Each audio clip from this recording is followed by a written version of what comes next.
अस्सलाम वालेकुम। Epic win by India. ये वही इंडिया है जिसके बारे में कहा जा रहा था कि न्यूजीलैंड से सीरीज आ रही है, वाइट वॉश हुई है और यही इंडिया जो है वहां जाकर ऑस्ट्रेलिया में भी इंडिया का नाम खराब करेगी, वहां जाकर जो है वाइट वॉश होगी, बॉर्डर गवास्कर सीरीज आ जाएगी, जिसके बाद इंडिया जो WTC फाइनल भी नहीं खेल पाएगी और फिर टेस्ट के क्रिकेट में उनका डाउनफॉल स्टार्ट हो जाएगा। ये उनके बारे में कहा जाता था और हत्ता कि उनके अपने प्लेयर्स भी ये माइंडसेट बनाकर गए थे कि 2-2 से या तो सीरीज बराबर करके आएंगे या 3-1 से हार कर आएंगे। लेकिन वहां पर जाकर इनके प्लेयर्स का, मैं तो कहता हूं, माइंडसेट ही नहीं बदला बल्कि इनके तेवर ही बदल गए। वो प्लेयर्स जो कि अपने होम ग्राउंड में नहीं चल पा रहे थे, वहां जाकर उन्होंने ऐसा चलाया, अपने आप को ऐसा बैट घुमाया उन्होंने और बॉल चलाई, अपनी उंगलियों का जादू दिखाया, जिसके आगे ऑस्ट्रेलियाई कैंगरूज जो है वो खरगोश मर गए। जिनको हाईलाइट करना चाहिए वो है किंग कोहली। अब किंग कोहली ने इतना शानदार कमबैक किया जो कि वो नहीं कर पा रहे थे। 2024 में उनका पहला कमबैक है टेस्ट क्रिकेट में और इन्होंने 100 की 2 छक्के लगाए और 8 चौके लगाए और 168 बॉल्स पर जो उन्होंने 100 स्कोर किया और किंग कोहली ने बहुत शानदार कमबैक किया। लोगों की बड़ी उम्मीदें थी किंग कोहली के साथ। और यहाँ पर इंटरेस्टिंग फैक्ट ये भी है कि इंडियन टेस्ट क्रिकेट टीम के जो कैप्टन है वो रोहित शर्मा है। लेकिन जब बॉर्डर गवास्कर सीरीज का ऐलान हुआ तो वहां पर ऑस्ट्रेलिया में विराट कोहली के पोस्टर्स छपने लगे कि विराट कोहली आ रहे हैं, किंग कोहली आ रहे हैं जो कि इंडिया टीम को लीड करेंगे और ऑस्ट्रेलिया के खिलाफ मैच खेलेंगे।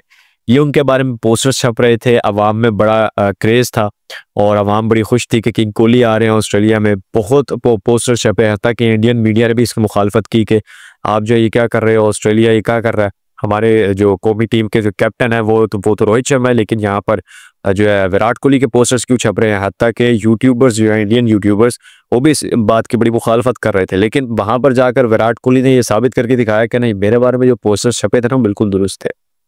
A king is always a king.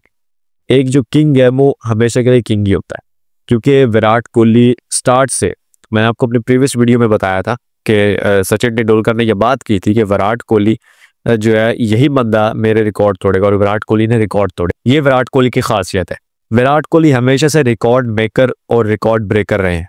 ये विराट कोहली की बहुत बड़ी खासियत है। अब यहाँ पर सिर्फ विराट कोहली को ही हाईलाइट करना नहीं बनता, बल्कि एक यंगस्टर प्लेयर जो कि इंडिया का एक ब्राइट फ्यूचर है, जायसवाल, उसको हाईलाइट करना भी लाजमी बनता है। क्योंकि जायसवाल ने जिस तरह इंडिया के लिए बैटिंग की, आते ही उसने 167 स्कोर किया 297 बॉल्स पर और उसने जो है जबरदस्त इनिंग खेल ली, 15 चौके लगाए और 3 छक्के लगाए और 54 के स्ट्राइक रेट के साथ उसने बैटिंग की है और बड़ी कमाल की बैटिंग की है। और यहाँ पर एक बड़ा दिलचस्प मुकालमा भी हुआ जायसवाल और स्टार्क के दरमियान।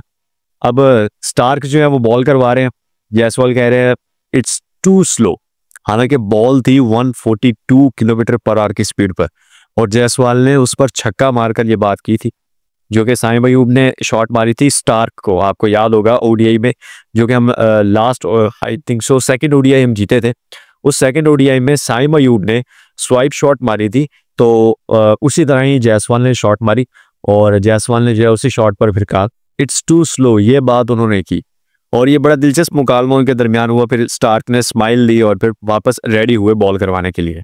तो ये बड़ा दिलचस्प उनके दरमियान मुकालमा हुआ और फिर उसके बाद जो है जायसवाल ने अच्छी परफॉर्मेंस दिखाई। फिर सिर्फ जायसवाल ही नहीं, केएल राहुल ने, उन्होंने बहुत शानदार कमबैक किया। बहुत अरसे से कमबैक नहीं कर पा रहे थे, अवाम कह रही थी निकालो इन्हें, टीममेट की जगह ही बनती है, अभी आपने क्यों रखा हुआ है, आपको इनके निकाल देना चाहिए। केएल राहुल जो है वो अब टीम में रहने नहीं चाहिए, चाहे वो T20 फॉर्मेट हो, ओडीआई हो या फिर टेस्ट फॉर्मेट हो।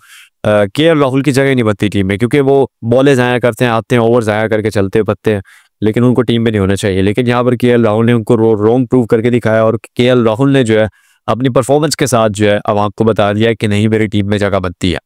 और यहाँ पर जो है अब रोहित शर्मा भी नेक्स्ट मैच जो है ज्वाइन कर लेंगे, पर्थ पहुंच चुके हैं और रोहित शर्मा की परफॉर्मेंस देखेंगे, क्योंकि न्यूजीलैंड सीरीज में भी रोहित शर्मा की परफॉर्मेंस डाउन रही है, उससे पहले भी कुछ हद तक डाउन ही रही है, जीरो तो नहीं रही लेकिन डाउन रही है।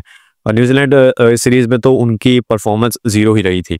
लेकिन अब देखते हैं, क्योंकि वो तमाम प्लेयर्स जो कि न्यूजीलैंड सीरीज में जीरो परफॉर्मेंस दिखा रहे थे, वो तमाम प्लेयर्स जो है वो पर्थ में आकर जो है 100% अपने परफॉर्मेंस दिखा रहे हैं और अपनी 100% एफर्ट दे रहे हैं। तो हो सकता है कि यहाँ पर आकर रोहित शर्मा भी 100% अपनी एफर्ट दे लें। और यहाँ पर जहाँ बैटिंग की हम बात करें, वहाँ बॉलिंग की बात ना करें तो थोड़ा अजीब लगेगा, क्योंकि इंडियन बॉलर्स ने जो है बहुत बड़ा किरदार अदा किया कैंगरूज को खरगोश बनाने में। उन्होंने कैंगरूज की जो धुलाई की है ना बॉलर्स ने, खास तौर पर जसप्रीत बुमराह, उन्होंने पूरे मैच में 8 विकेट हासिल की और कमाल की बॉलिंग की उन्होंने और फिर उन्होंने अपनी खास तौर पर पेस के साथ जो है जो उन्होंने अटैक किया बैट्समैन को और उन्होंने विकेटें हासिल की, बहुत कमाल की। फर्स्ट इनिंग की बात करते हैं उन्होंने 5 विकेटें हासिल की, सेकंड इनिंग में उन्होंने 3 विकेटें हासिल की। और जसप्रीत बुमराह का खास तौर पर खौफ रहा था उस पिच पे कि जसप्रीत बुमराह जब भी बॉल करवाने आ रहे थे, ऑस्ट्रेलियाई बैट्समैन जो है वो खास तौर पर खासा डरे हुए लग रहे थे कि बुमराह आ गया, बुमराह जो है हमें बोल्ड करेगा या फिर हमारे जो है कैच चढ़ेंगे, यानी कि 6 लगाने की उनको उम्मीद नहीं थी। और बुमराह को 6 बहुत कम पड़े हैं, ये मजे की बात है। बाउंड्री जो है चाहे वो 6 या 4 है, बुमराह को बहुत कम पड़े हैं बनिस्बत दूसरे बॉलर्स के। और यही चीज जो है ऑस्ट्रेलियाई बैट्समैन के लिए डर बना कि भाई इसको तो हम मार नहीं पा रहे हैं, ये हमारी विकेटें ले जाएगा। और यहाँ पर जसप्रीत बुमराह ने कमाल करके दिखाया, और जहाँ जसप्रीत बुमराह यानी कि फास्ट बॉलर्स ने कमाल किया, वहां पर इंडिया के स्पिनर्स ने भी अपनी उंगलियों का जादू दिखाया।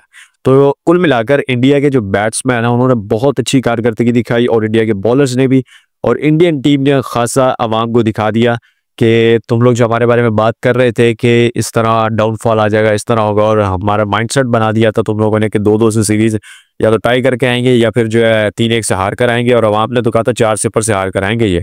लेकिन उन्होंने दिखा दिया कि नहीं, एक मैच जीते हम, दूसरा भी जीतेंगे, तीसरा भी जीतेंगे, या तो 3-1 से हरा के आएंगे या 4-0 से जीत कर आएंगे। उन्होंने ये दिखा दिया, उन्होंने अपना जज्बा दिखाया, और यही जज्बा हमें पाकिस्तानी टीम में भी चाहिए। अगर यही जज्बा हमारी पाकिस्तानी टीम में आ गया ना, हमारा माइंडसेट चेंज हो गया, माँ कसम हमें कोई भी नहीं हरा पाएगा।